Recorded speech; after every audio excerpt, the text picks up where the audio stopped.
बिस्मिल्लाहिर्रहमानिर्रहीम।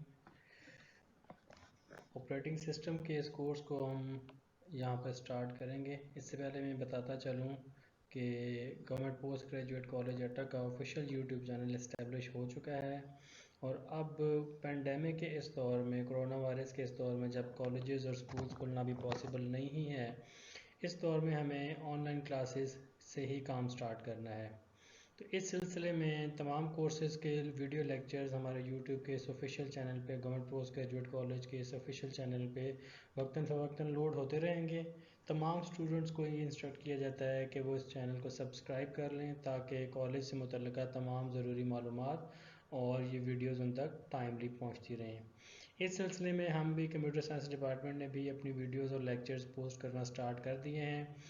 और इस सिलसिले में जो हमारे पास PSC पार्ट 2 है, यानी कि जो 4th ईयर के स्टूडेंट्स हैं, जो अब 3rd ईयर थी लास्ट ईयर, वो प्रमोट होकर जो 4th ईयर में आ चुके हैं, उनके लिए हम यहाँ पर कंप्यूटर साइंसेस के 2 बुक्स पढ़ाई जाती हैं आमतौर पर।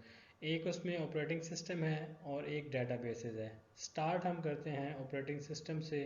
ऑपरेटिंग सिस्टम के लेक्चर्स को हम स्टार्ट करेंगे, यहाँ से हम कहानी स्टार्ट करेंगे और इसको पढ़ने के बाद उसके बाद फिर डेटाबेस के लेक्चर्स भी आप तक पहुँचाए जाएंगे।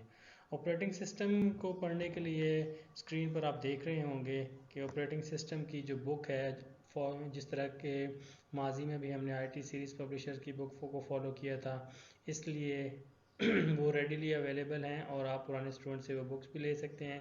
इसी तरह ये जो बुक का स्क्रीनशॉट सामने स्क्रीन पर दिखाया जा रहा है, ऑपरेटिंग सिस्टम की ये बुक है, इसी को हम फॉलो करेंगे और यूनिवर्सिटी ऑफ द पंजाब के जो गिवन सिलेबस है उसको फॉलो करते हुए ऑपरेटिंग सिस्टम के इस कोर्स को हम आगे चलाएंगे। ये ऑपरेटिंग सिस्टम का जो कोर्स है, इसके अभी हम आज के लेक्चर में सिर्फ इब्तदाई तौर पर ये डिस्कस करते हैं कि हम इस कोर्स में क्या पढ़ेंगे। इस पूरी बुक में आपका जो सिलेबस है उसको ब्रीफली देखते हैं कि हम इस कोर्स में क्या पढ़ेंगे और कितनी डिटेल में हमने उसको पढ़ना है।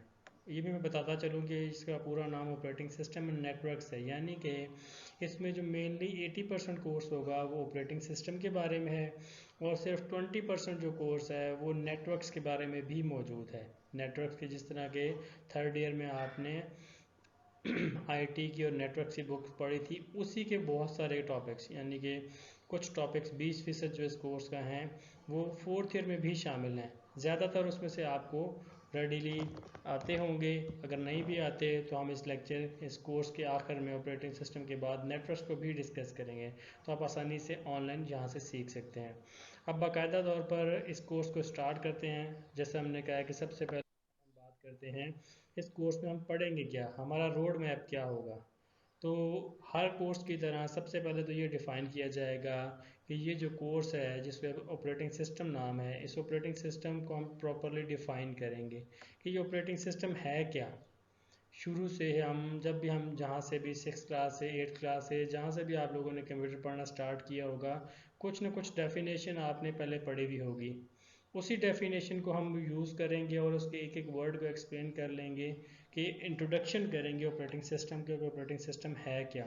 वहाँ से शुरू करेंगे और फिर उसके बाद हम देखेंगे कि ऑपरेटिंग सिस्टम किस तरह का होता है। जब हम कहते हैं कि विंडोज़ भी एक ऑपरेटिंग सिस्टम है, मैकिन्टॉश भी ऑपरेटिंग सिस्टम है, लिनक्स यूनिक्स भी ऑपरेटिंग सिस्टम है, एंड्रॉयड भी ऑपरेटिंग सिस्टम है, बहुत सारी किस्म की डिवाइसेस आजकल अवेलेबल हैं और बहुत सारे किस्म के ऑपरेटिंग सिस्टम हैं। तो ये किस तरह इसको कैटेगराइज हम कर सकते हैं, ऑपरेटिंग सिस्टम की टाइप्स को देखेंगे। फिर उसके बाद हम डिफ़ाइन करेंगे ऑपरेटिंग सिस्टम किन किन मोड्स में काम कर सकता है, किन मोड्स में ऑपरेटिंग सिस्टम काम करेगा। तो उसमें हम फिर यूज़ करेंगे इस डेफिनेशन को कि ऑपरेटिंग सिस्टम के हमारे पास क्या मोड्स हैं। उसके बाद जब ऑपरेटिंग सिस्टम को इब्तदाई तौर पर हम डिस्कस कर चुकेंगे इस कोर्स में, आगे चलकर आप जो जितनी भी वीडियोस आती रहेंगी उस सब में यही चीज़ें फॉलो होंगी, इसी तरतीब से हम चीज़ों को फॉलो करेंगे। उसके बाद हम डिफ़ाइन करेंगे प्रोसेस को। प्रोसेस क्या होता है, प्रोसेस मैनेजमेंट क्या होती है और इसकी कितनी स्टेट्स हैं, प्रोसेसेस कैसे शेड्यूल किए जाएंगे और उनका शेड्यूलिंग क्राइटेरिया क्या होगा। इब्तदाई तौर पर शायद ये बातें आपको मुश्किल लग रही हों, लेकिन जिस तरह हम ये इस कोर्सेज़ को पढ़ते जाएंगे तो हमारे लिए चीज़ें आसान होती जाएंगी। सादा अल्फाज में मैं कहूँ तो प्रोसेस एक टास्क को मल्टीपल पार्ट्स में डिवाइड करके पैरेलल ऑपरेट करना, पैरेलल उसको एग्जीक्यूट करना, ये प्रोसेस कहलाता है।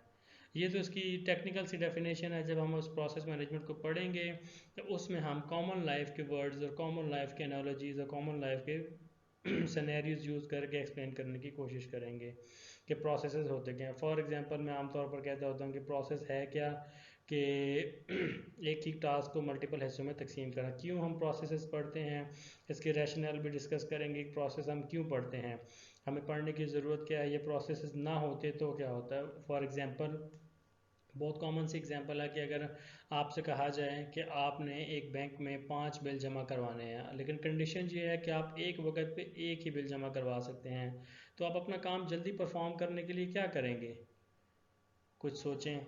अगर आपको कुछ हिंट्स मिल रहे हैं तो फॉर एग्जांपल ये किया जा सकता है कि हम अपने 4 दोस्तों को अपने साथ उसी लाइन में खड़ा कर रहे हैं। उस लंबी लाइन में हम तो एक वक्त में एक बिल जमा करवा सकेंगे, तो हम अपने साथ अपने 4 दोस्त खड़े कर लेते हैं, तब टोटल 5 लोग हो जाएंगे, सबके पास एक एक बिल होगा, तो आप आसानी से जल्दी बिल जमा करवा लेंगे। अगर आप ये प्रोसेस फॉलो नहीं करते तो आप एक वक्त में एक ही बिल जमा कराते, लाइन से निकल कर फिर आपको दोबारा लाइन के पीछे आना पड़ता, अब दूसरा बिल जमा करवाते, फिर घूम के आगे तीसरा, बहुत ज़्यादा देर लगनी थी। तो ये जो सिनेरियो है जिसमें हमने एक टास्क 5 बिल जमा करवाने के टास्क को 5 हिस्सों में तकसीम कर दिया, 5 दोस्तों को बिल दे दिए, सारों ने वो एक ही काम मिलकर परफॉर्म किया, तो काम जल्दी परफॉर्म हो। इसी तरह से ऑपरेटिंग सिस्टम भी यही काम कर देगा, प्रोसेस। और ये जो एक टास्क होगा, एक टास्क को मल्टीपल हिस्सों में जो तकसीम किया जाएगा, वो टास्क से फिर वो उसके प्रोसेसेस बन जाएंगे। ऑपरेटिंग सिस्टम का इसमें क्या किरदार है, कब वो एक टास्क को प्रोसेसेस में डिवाइड करता है, कब उस प्रोसेसेस से दोबारा टास्क बना देता है, ये सारी बातें हम दूसरे चैप्टर में डिस्कस करेंगे। जब प्रोसेसेस हम अभी जैसे हमने डिफाइन किया था कि हम एक टास्क को मल्टीपल हिस्सों में डिवाइड कर देते हैं, तो मल्टीपल हिस्सों में जब डिवाइड करेंगे तो फिर बाज़ दफ़ा रिक्वायरमेंट ये होगी कि प्रोसेसेस को आपस में भी कम्युनिकेट करने की ज़रूरत होगी। उसको हम इंटर प्रोसेस कम्युनिकेशन कहते हैं। Inter process communication and synchronisation का चैप्टर नेक्स्ट होगा हमारा। नेक्स्ट हमारे पास आता है डेडलॉक। हमारे पास जो डेडलॉक है, कंप्यूटर के अंदर हमारे पास बहुत महदूद वसाइल हैं। महदूद वसाइल हैं यानी कि एक ही प्रोसेसर है, एक ही रैम है, एक ही हार्ड डिस्क है, और इस वक्त हम मल्टी प्रोग्रामिंग के दौर में एक वक्त में बहुत ज़्यादा प्रोग्राम्स चला रहे होते हैं। और उन प्रोग्राम्स को अगर हम प्रोसेसेस के हवाले से देखें, हर प्रोग्राम के कितने ही प्रोसेसेस चल रहे होते हैं। एक छोटा सा हिंट ये है कि फॉर एग्जांपल जब आप कंप्यूटर यूज़ कर रहे हैं तो आप अपने कीबोर्ड पे जब ये वीडियो देख चुकेंगे उसके बाद ऑल्ट, कंट्रोल और डिलीट के बटन इकट्ठे प्रेस करें, आपके सामने टास्क मैनेजर आ जाएगा, वहाँ पर एक टैब होगी प्रोसेसेस की। तो आप देखेंगे बहुत लंबी लिस्ट आ रही है प्रोसेसेस की। उन प्रोसेसेस में जो आपने प्रोग्राम्स खोले हुए हैं वो सारे इनसे रिलेटेड हैं, ऑपरेटिंग सिस्टम के अपने भी प्रोसेसेस हैं, यानी कि एक वक्त में बहुत ज़्यादा प्रोसेसेस चल रहे होते हैं। तो बाज़ दफ़ा डेडलॉक ये होता है कि जो रिसोर्स किसी एक प्रोसेस को चाहिए वो दूसरे के पास है, दूसरे को जो रिसोर्स चाहिए वो पहले के पास है। पहला इंतज़ार कर रहा है कि दूसरा बंदा वो रिसोर्स रिलीज़ करे तो मैं उसको यूज़ करके अपना काम मुकम्मल करूँ। दूसरा बंदा इंतज़ार कर रहा है कि पहला मुझे अपना रिसोर्स देगा। तो इस सूरत को हम कहते हैं डेडलॉक। ऐसे ही है जैसे कि चौक में आमतौर पर गाड़ियों का डेडलॉक हो जाता है, चारों तरफ से गाड़ियाँ आ रही हैं, सारे एक दूसरे का इंतज़ार कर रहे होते हैं कि वो मुझे रास्ता देगा, तो ये सूरत डेडलॉक कहलाती है। कंप्यूटर के अंदर भी प्रोसेसेस अपने वसाइल को इस्तेमाल करने के लिए डेडलॉक सिचुएशन में जा सकते हैं। उसको हम डिफ़ाइन करेंगे और फिर उसके बाद देखेंगे कि डेडलॉक अकर होने के लिए, वाक़या होने के लिए क्या कंडीशंस हैं, इनको हम कैसे अवॉइड कर सकते हैं। डेडलॉक एक ऐसा फीचर है जो नहीं होना चाहिए, नेगेटिव चीज़ है। डेडलॉक के जैसे सारे काम रुक जाते हैं, जैसे चौक में डेडलॉक हो जाए तो सारी गाड़ियाँ रुक जाएंगी, हम चाहेंगे डेडलॉक ना हो, ये नेगेटिव चीज़ है। इसी तरह से हम चाहेंगे कि डेडलॉक को अवॉइड किया जा सके, तो डेडलॉक अवॉइडेंस को देखा जाएगा। और फिर उसके बाद हम देखेंगे कि अगर हम ऑपरेटिंग सिस्टम को कैसे पता चलेगा कि ऑपरेटिंग सिस्टम को कैसे पता चलेगा कंप्यूटर के अंदर डेडलॉक वाक़या हो चुका है, तो फिर इस डेडलॉक से कैसे वापस आया जाएगा। तो ये हमारे पास हमारा चौथा चैप्टर होगा। डेड के बाद हम आगे चलेंगे तो हम मेमोरी मैनेजमेंट की बात करेंगे। मेमोरी से मुराद यहाँ पर हमारी रैम है, कि रैम किस तरह से ऑपरेटिंग सिस्टम रैम को कैसे मैनेज कर रहा होता है। एक इंपॉर्टेंट चीज़ मैं आपको बताता चलूँ, इस कोर्स को पढ़ने का मकसद ये है कि आप इस काबिल हो जाएं कि आप अपना ऑपरेटिंग सिस्टम खुद से डिज़ाइन कर सकें, या अगर आप किसी टीम का हिस्सा हैं जो ऑपरेटिंग सिस्टम बना रही है, आपके पास कोई भी स्किल है, प्रोग्रामिंग की है, नेटवर्किंग की है, डेटाबेस की है, कोई भी आपके पास स्किल है, और आप एक ऐसी टीम का हिस्सा हैं जो ऑपरेटिंग सिस्टम से मुतल्लिक काम करती है, तो आपको उन चीज़ों के बारे में आगाही देना कि ऑपरेटिंग सिस्टम किस तरह से कंप्यूटर के वसाइल को मैनेज कर रहा है, और अगर आपने अपना ऑपरेटिंग सिस्टम क्रिएट करना है तो आपको किन किन बातों का ख्याल रखना ज़रूरी है। तो इसी में एक चीज़ है मेमोरी मैनेजमेंट, यानी कि रैम को कैसे मैनेज किया जाए। 2 GB की रैम है और उसमें हम 12 GB की वीडियो या हम मूवी भी देख लेते हैं, तो 12 GB की मूवी कैसे 2 GB की रैम में फिट इन हो जाती है, कैसे लाया जाता है, बारी बारी उसके हिस्से करके लाए जाते हैं, छोटे छोटे चंक्स में लाया जाता है। और मल्टीपल प्रोग्रामिंग जब हो रही है तो रैम के अंदर सिर्फ एक प्रोग्राम तो नहीं है। माइक्रोसॉफ्ट वर्ड ओपन है तो उसकी भी फाइलें हैं, एक्सेल है, वीएलसी मीडिया प्लेयर है, गेम है, जो कुछ भी ओपन हुआ हुआ है सबकी फाइलें रैम के अंदर मौजूद हैं।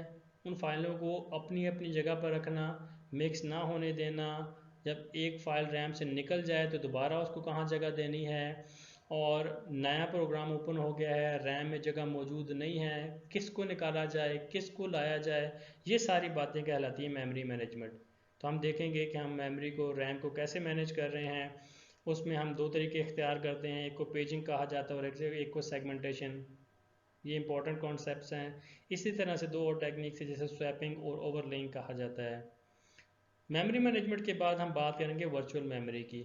जैसा कि अभी मैंने कहा है कि मेमोरी मैनेजमेंट ये है कि रैम के अंदर प्रोग्राम्स को लाना, ये पॉसिबल बनाना कि जो प्रोग्राम ओपन हुआ है वो पहले रैम के अंदर आए और फिर वहाँ से वो प्रोसेसर के पास जाएगा। लेकिन अगर रैम में जगह नहीं है तो फिर क्या करें। रैम में अगर जगह नहीं होगी तो फिर हम क्या करते हैं, एक कॉन्सेप्ट यूज़ करते हैं कि हार्ड डिस्क जो है हमारी, जहाँ पर विंडो इंस्टॉल हुई है, उस ड्राइव का कुछ हिस्सा, उसको हम दर्जा दे देते हैं रैम का। यानी कि जो चीज़ें रैम में पूरी नहीं आ रही उसको हम रैम के अंदर लाने के लिए वक्ती तौर पर हार्ड डिस्क पे स्टोर कर देते हैं। जैसे ही है कि जैसे आप डॉक्टर के पास जाते हैं, डॉक्टर के पास बहुत ज़्यादा रश हो, वेटिंग रूम फुल हो, तो आप क्या करते हैं, बरामदे में वेट करना शुरू कर देते हैं। तो यानी कि डॉक्टर आपका प्रोसेसर है, वेटिंग रूम जो है वो आपकी रैम है। अगर वो रैम फुल हो गई है तो फिर आप बरामदे में इंतज़ार करें, तो बरामदा जो है वो हमारी हार्ड डिस्क कहलाएगा, हार्ड डिस्क का कुछ हिस्सा। तो हार्ड डिस्क का वो हिस्सा जिसको हम रैम के दर्जा दे देते हैं वक्ती तौर पर, वो वर्चुअल मेमोरी कहलाता है।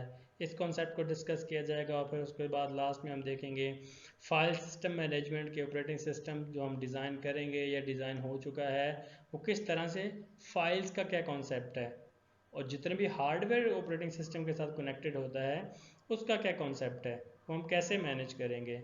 और लास्ट में जो ऑपरेटिंग सिस्टम के कोर्स के लास्ट में हमारा लास्ट टॉपिक होगा वह सिक्योरिटी के बारे में होगा कि ऑपरेटिंग सिस्टम आजकल के जो मल्टी यूज़र ऑपरेटिंग सिस्टम है जिसमें एक वक्त में एक से ज़्यादा यूज़र्स भी काम कर सकते हैं, ये तो उस सूरत में हर यूज़र का डाटा कैसे मौजूद रहे, कैसे प्रोटेक्टेड रहे, हमको कैसे उसको सिक्योर कर सकते हैं कि एक वक्त में उसी बंदे तक डाटा की रसाई हो जिसने उसको क्रिएट किया था, कोई दूसरा बंदा किसी की इजाज़त के बगैर किसी दूसरे का डाटा इस्तेमाल ना कर सके।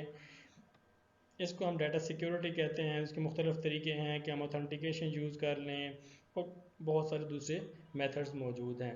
तो इस तरह की कुछ चीज़ें हैं। ये अभी तक हमने सिर्फ ऑपरेटिंग सिस्टम का पार्ट डिस्कस किया, जैसे मैंने पहले कहा था ये हमारा 80% ऑफ द कोर्स होगा, जो अभी हमने 2 स्लाइड में जिसका जिक्र किया। और नेक्स्ट जो हमारा लेक्चर होगा उसमें हम प्रॉपरली डिफाइन करेंगे ऑपरेटिंग सिस्टम क्या है और फिर उसके बाद ऑपरेटिंग सिस्टम की सीरीज़ को चलाएंगे। लेकिन इसी बुक के आखिर पर, ये जो बुक है इसी के आखिर पे हमने कुछ पार्ट्स नेटवर्क्स का भी कवर करना है, जो कि उसके लिए हम अलग सीरीज स्टार्ट करेंगे। तो ये आज का हमारा लेक्चर था जिसमें हमने डिस्कस किया है कि हम ऑपरेटिंग सिस्टम को कैसे पढ़ेंगे, उसका क्या रोड मैप है, किस तरतीब से हम ये चीज़ें पढ़ेंगे। अब उसके बाद आप देख रहे हैं कि मैंने लिंक गिवन है। अगर आप घर पे हैं, क्योंकि आप घर पे होंगे और मोबाइल पे होंगे या लैपटॉप पे या कंप्यूटर पे इस वीडियो लेक्चर को देख रहे होंगे, तो आपकी आसानी के लिए मैंने ऑपरेटिंग सिस्टम की जो बुक हम फॉलो करेंगे आईटी सीरीज़ की, उसका लिंक भी दे दिया गया है।